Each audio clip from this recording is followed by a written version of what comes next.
Mr. President, 1 week ago, a near record number of Americans carried on the grand tradition of voting in a national election and of passing the torch peacefully. There are many things we can say about what happened last Tuesday. It was not the result many of us wanted. But we live in a democracy where the will of the people is respected and followed, and the American people have spoken.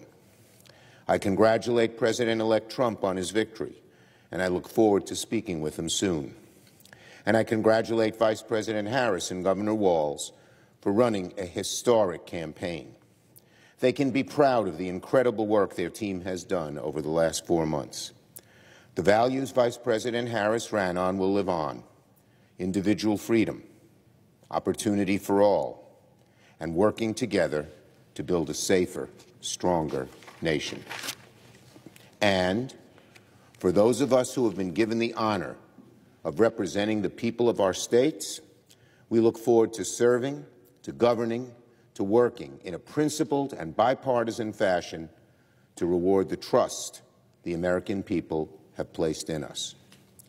Now, to my fellow Democrats across America, it's natural and appropriate to feel deep disappointment, grief, and even anger in this moment. I understand those feelings. It never feels good to come up short. But when you do, you get up, you dust yourself off, you learn, and you prepare to do better in the future. You study what occurred. We will do that. You listen to what voters are saying, and you find ways to make government responsive to those wants and desires, those dreams, those needs. And you also take the approval of the voters from places we each represent, those voters who sent us back to the Senate, and carry forth the principles we campaigned on and we won on. And you find ways to put those principles into practice as much as possible, while finding ways to work in a bipartisan fashion to get things done.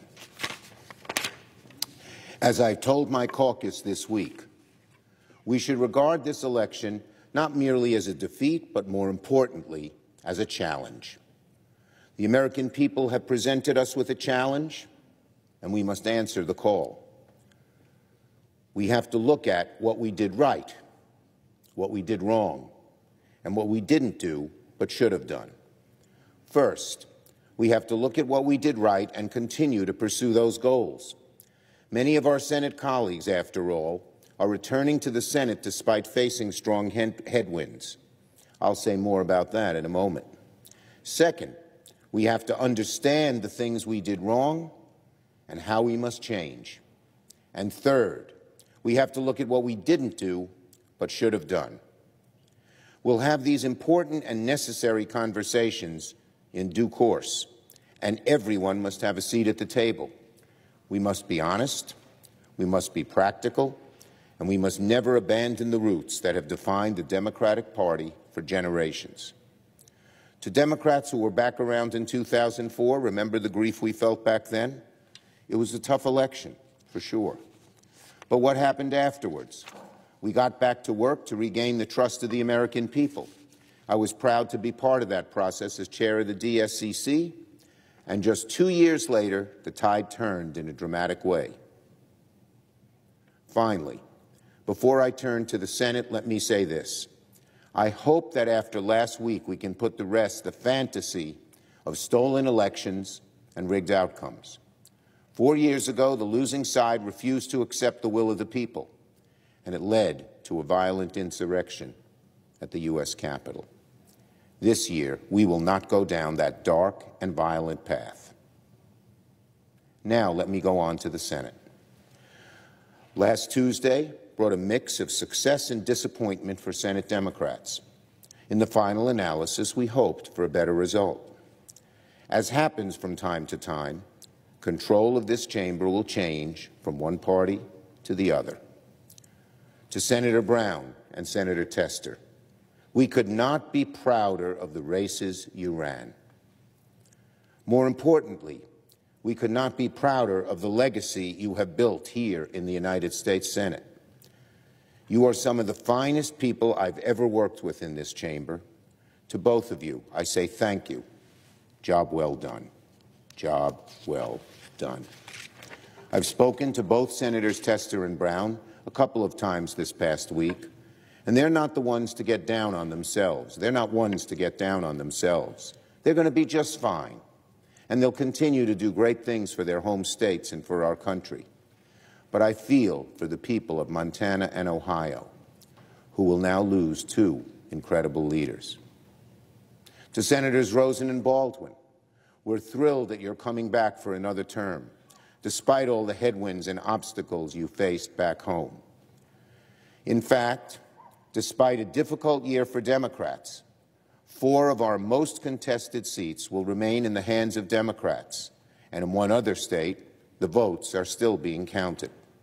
Let me repeat that. Despite a difficult year for Democrats, which everyone predicted would be a place where we lost all of our seats almost, despite that, 4 of the most contested seats will remain in Democratic hands: Nevada, Michigan, Arizona, and Wisconsin. And as I said, in one more state, the votes are still being counted. Donald Trump won all those states, but so did our Democratic colleagues and colleagues-to-be. Winning 4 Senate seats from the nation's tightest swing states does not happen on its own. It's a testament to the incredible work Senate Democrats have done in this chamber to benefit the American people. With Democrats in the majority, the United States had its most successful and productive years in decades. Under our watch, this chamber became a place where we got things done, amazing things done. We passed bold legislation that lifted America out of crisis, rebuilt our economy, and invested in good-paying jobs. We passed the American Rescue Plan, the Bipartisan Infrastructure Bill, the CHIPS and Science Act. We took care of our veterans. We defended Ukraine. We protected marriage equality. We passed the Inflation Reduction Act, which was done more to improve the environment than any other act, and also lowered the cost of prescription drugs. And we did so much more.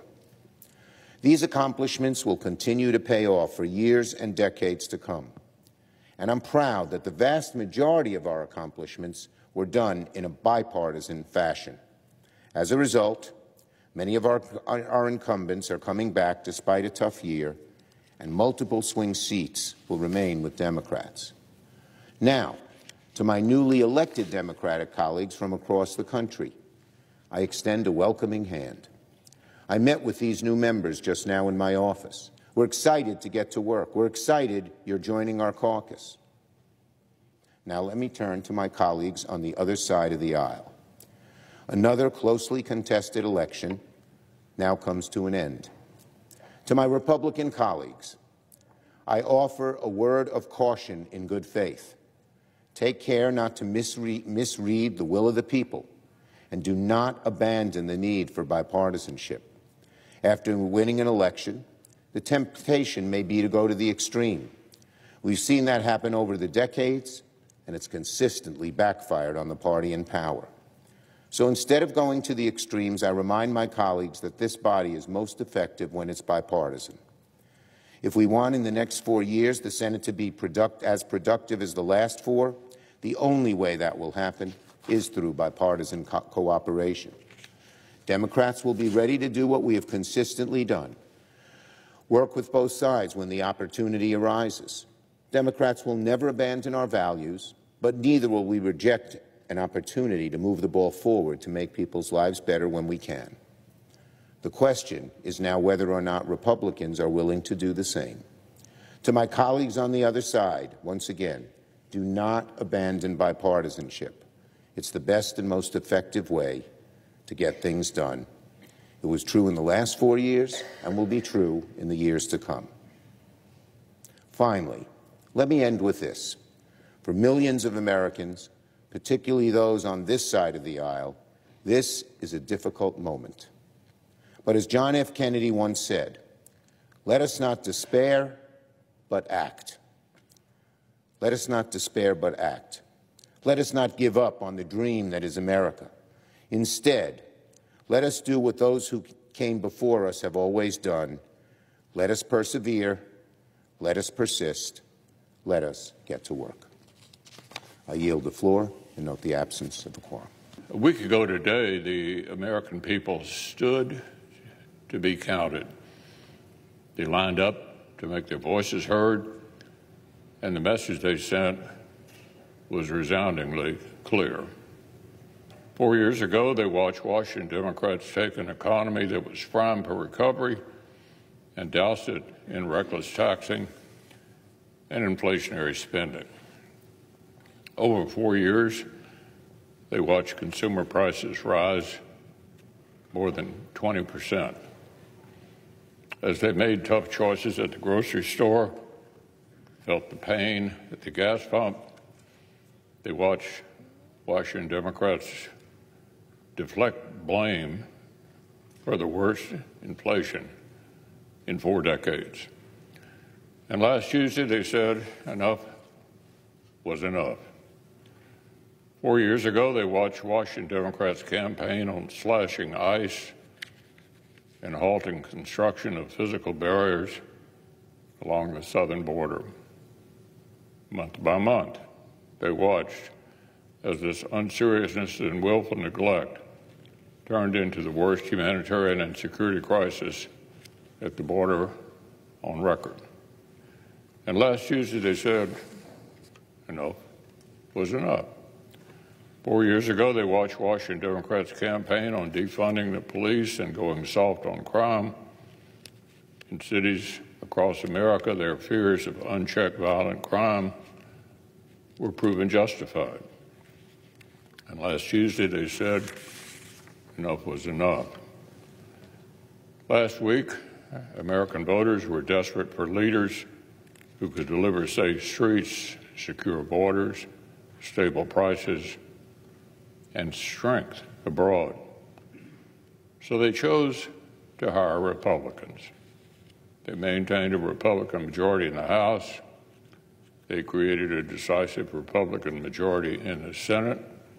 And by a wide margin, they put the White House in Republican hands once again. The nation surveyed its problems and decided that Republicans were equipped to put the ship of state back on the right track. Thus far, I've been encouraged by the lack of baseless speculation that Tuesday's decisive result was influenced in any way by foreign interference. Washington Democrats appear to recognize that they're on the losing side of a legitimate, crystal clear mandate. Here in the Senate, I hope they'll work with the new Senate Republican majority as we begin to clean up the messes left over in the last 4 years. The first opportunities to work together are already upon us. The Senate has a great deal of outstanding business that we have to tackle in the coming weeks. We certainly need to pass the long overdue National Defense Authorization Act. Every year, the NDAA gives Congress an indispensable opportunity to set national security priorities. This year, it's a chance to show we appreciate the gravity of an especially dangerous moment. After months of needless dithering, I would urge the Democratic leader to get this must-pass legislation moved without further delay. We also need to work swiftly to deliver urgent supplemental assistance to the states and communities hit hard by natural disasters in recent months. Kentucky knows the power and pain of severe storms and flooding. This year, the communities across the Southeast recovering from major hurricane and flood damage deserve the Senate's attention and support. And before anyone gets home for the holidays, we'll need to extend federal government funding. As I've said before, there is never a political advantage to be gained from allowing core government functions to go dark. The 119th Congress and the 47th President must not inherit a federal government in the middle of a funding crisis. The work ahead of us will require all parties to operate quickly and in good faith. The American people deserve nothing less.